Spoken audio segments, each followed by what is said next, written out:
Guys, क्या आपको लगता है कि गुरुत्वाकर्षण भी क्वांटम जैसा व्यवहार कर सकता है? क्योंकि गुरुत्व एक सीधा साधा बल होता है जो हमको जमीन पर टिकाए रखता है।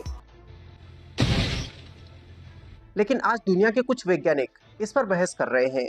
कुछ वैज्ञानिकों का मानना है कि गुरुत्व खुद क्वांटम न भी हो, फिर भी वो क्वांटम जैसी अजीब हरकतें कर सकता है। अब ये सुनकर शायद आपको लगे कि भाई ये तो वही बात हुई जैसे कि कोई आदमी शराब भी ना पिए फिर भी नशे में दिखे। तो hey guys, welcome to Alien Labs. आज इस वीडियो में हम इसी उलझन को सुलझाने की कोशिश करेंगे। हम सब जानते हैं कि न्यूटन ने कहा था कि हर चीज को खींचती है। यानी कि दो वस्तुएं हो तो उनके बीच एक खिंचाव होता है, जिसको हम गुरुत्वाकर्षण यानी कि ग्रेविटी बोलते हैं। अब ये बात बहुत सीधी लगती है कि सेब पेड़ से गिरा, धरती ने खींचा, या फिर आप उछले और वापस नीचे आए। अब ये तो थी न्यूटन की बात। उसके बाद आया आइंस्टीन, जिसने बताया कि भाई गुरुत्व कोई खींचने वाला बल नहीं है, बल्कि स्पेस और टाइम का झुकना है, कर्वेचर है।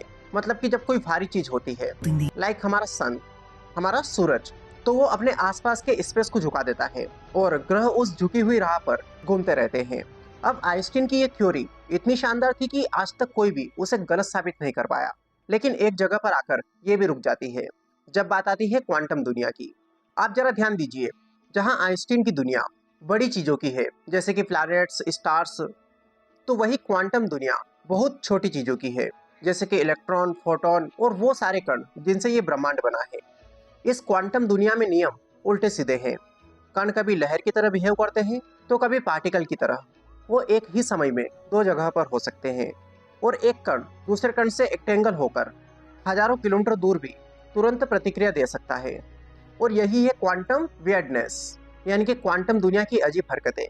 अब असली दिक्कत यह है कि आइंस्टाइन की गुरुत्व की थ्योरी और क्वांटम मैकेनिज्म दोनों अपने अपने स्तर पर सही हैं, लेकिन जब इन्हें एक साथ मिलाने की कोशिश करते हैं तो ये झड़प पड़ती है। क्योंकि क्वांटम थ्योरी बोलती है कि हर चीज की अपनी अनिश्चितता है, लेकिन इसके विपरीत आइंस्टाइन बोलते हैं कि हर चीज बिल्कुल निश्चित और स्मूथ है। यानी कि जैसे कोई कहे कि जिंदगी रैंडम है, तो दूसरा बोले कि सब कुछ पहले से तय है। और यही झगड़ा पिछले 100 सालों से चल रहा है। वैज्ञानिक चाहते हैं कि कोई ऐसी थ्योरी ऑफ एवरीथिंग बने जो इन दोनों को जोड़ दे, मतलब कि क्वांटम प्लस ग्रेविटी, इन दोनों को मिलाकर एक एकीकृत ब्रह्मांडीय नियम बना दे। लेकिन आज तक ऐसा नहीं हो पाया। अब बात आती है हाल ही की नेचर जर्नल में प्रकाशित एक थ्योरी की, जो कि अक्टूबर 2025 में प्रकाशित की गई थी। इसमें कुछ भौतिकविदों का मानना है कि शायद गुरुत्व खुद क्वांटम न हो, फिर भी वो क्वांटम जैसी हरकतें दिखा सकता है। मतलब क्या है? आप सोचिए कि अगर दो छोटे छोटे कण हैं जो सिर्फ गुरुत्वाकर्षण के जरिए एक दूसरे से जुड़े हुए हैं, और अगर वो क्वांटम एंटेंगलमेंट दिखाते हैं, तो वैज्ञानिकों ने अब तक सोचा था कि इसका मतलब गुरुत्व भी क्वांटम है। लेकिन ये जो नई स्टडी निकल कर आई है, ये बोलती है कि क्लासिकल गुरुत्व यानी कि जो क्वांटम नहीं है, वो भी कभी कभी ऐसे क्वांटम जैसे परिणाम दे सकता है। यानी कि दिखेगा तो क्वांटम इफेक्ट जैसा, पर असल में वो क्लासिकल ट्रिक हो सकती है। आप इसको ऐसे समझो कि मान लीजिए आपके पास बर्फ के दो टुकड़े हैं। अब दोनों दिखने में एक जैसे हैं, चमकदार, ठंडे और पारदर्शी।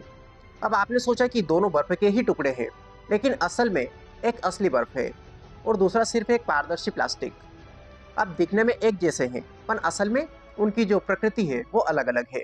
वैसे ही वैज्ञानिकों ने सोचा कि अगर गुरुत्व के जरिए क्वांटम जैसा एंटेंगलमेंट दिखा, तो गुरुत्व खुद क्वांटम होगा। लेकिन नई थ्योरी क्या बोलती है कि ऐसा जरूरी नहीं है। गुरुत्व क्लासिकल होते हुए भी ऐसा दिखावा कर सकता है। अब नई थ्योरी के मुताबिक अगर हम गुरुत्व को क्लासिकल फील्ड माने और जिन चीजों पर गुरुत्व असर कर रहा है उन्हें क्वांटम पार्टिकल्स माने, तो उनके बीच जो मीडियम बनता है वो वर्चुअल क्वांटम फ्लक्चुएशंस पैदा कर सकता है।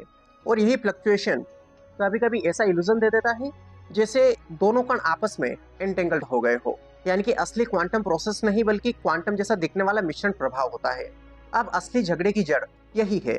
कुछ वैज्ञानिक बोल रहे हैं कि अगर एंटेंगलमेंट दिखा तो गुरु तो क्वांटम ही होगा, लेकिन दूसरे बोलते हैं कि ऐसा नहीं है, हम दिखा सकते हैं कि बिना क्वांटम गुरुत्व के भी ऐसा हो सकता है। और ये बहस अब दुनिया की कई यूनिवर्सिटीज में चल रही है। कैम्ब्रिज, ऑक्सफोर्ड, एमआईटी और सर्न के वैज्ञानिक ये सब इसमें उलझे हुए हैं। कुछ इसे क्वांटम ग्रेविटी के खिलाफ सबूत मानते हैं, तो कुछ बोलते हैं कि यह तो क्वांटम ग्रेविटी के हक में है, बस नजरिया अलग है। और सबसे मुश्किल हिस्सा यही है, क्योंकि गुरुत्व तो बहुत कमजोर बल है।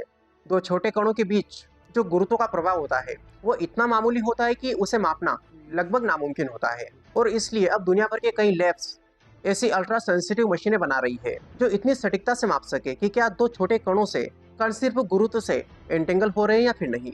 और अगर ये प्रयोग सफल रहा तो ये 21वीं सदी का सबसे बड़ा भौतिकी प्रयोग हो सकता है, जिससे तय होगा कि गुरुत्व वाकई क्वांटम है या फिर एक दिखावा कर रहा है।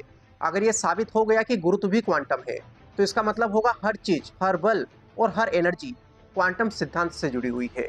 मतलब कि ब्रह्मांड की हर चीज, यहाँ तक कि स्पेस और टाइम खुद भी किसी क्वांटम अवस्था में होते हैं। और तब शायद हम समझ पाएंगे कि बिग बैंग कैसे हुआ, यानी कि हमारा यूनिवर्स कैसे बना, ब्लैक होल के अंदर क्या होता है और समय खुद कैसे काम करता है। और कहानी यहाँ पर खत्म नहीं होती है, क्योंकि अगर ऐसा हुआ तो इसका मतलब होगा कि प्रकृति दो भाषाओं में बोलती है, बड़ी चीज़ों के लिए क्लासिकल और छोटी चीज़ों के लिए क्वांटम। और इनके बीच का जो पुल है, यानी कि वह सिस्टम जो दोनों को जोड़ता है, वही असली रहस्य इस थ्योरी के सुलझने के बाद हमारे सामने आ पाएगा। यानी कि सच कहे तो अभी कोई नहीं जानता। क्वांटम वर्सेस ग्रेविटी की यह बहस ठीक वैसी ही चल रही है जैसे कि कोई कहे कि पहले मुर्गी आई या फिर अंडा। बस फर्क ये है कि यह बहस हमारी रियलिटी की बुनियाद से जुड़ी हुई है, क्योंकि अगर गुरुत्व क्वांटम है तो पूरा ब्रह्मांड अनिश्चितता और संभावनाओं से बना है, और अगर नहीं तो शायद कहीं ना कहीं एक वास्तविक जो सच्चाई है वो छुपी हुई है। आने वाले सालों में space based quantum sensors, micro entanglement detectors और सुपर कोल्ड वैक्यूम एक्सपेरिमेंट्स, इन सब से ये राज खुल सकता है। इंडिया, यूरोप और जापान में ऐसी लैब्स बन रही है जहां वैज्ञानिक सब मिलीमीटर स्केल पर क्वांटम ग्रेविटी के संकेत ढूंढ रहे हैं। और हो सकता है शायद अगला नोबेल प्राइज इसी विषय पर होगा। तो आसान शब्दों में कहे तो गुरुत्व एक रहस्यमय बल है जो हमें जमीन पर रखता है, ग्रहों को कक्षा में नचाता है और शायद ब्रह्मांड को जोड़े रखता है। लेकिन सवाल ये है कि क्या यह खुद भी उसी क्वांटम नियमों से चलता है जो परमाणुओं और इलेक्ट्रॉनों पर लागू होते हैं। लेकिन नई रिसर्च बोलती है कि शायद नहीं, पर वो फिर भी क्वांटम जैसी हरकतें कर सकता है। तो गाइस, अगली बार जब आप जमीन पर खड़े हो या कोई चीज गिरते देखें तो याद रखिए, शायद वो सिर्फ गिर नहीं रही, बल्कि पूरे ब्रह्मांड के सबसे गहरे रहस्य में भाग ले रही है। अगर आपको वीडियो पसंद आया तो इसे शेयर जरूर करें, चैनल को सब्सक्राइब कर लीजिए, क्योंकि अगली बार जब आपसे कोई पूछेगा कि ग्रेविटी क्वांटम है क्या, तो आप बोल सकेंगे कि भाई जवाब आसान नहीं है, पर कहानी बहुत मजेदार है। चलिए, wish all the very best. Thank you so much.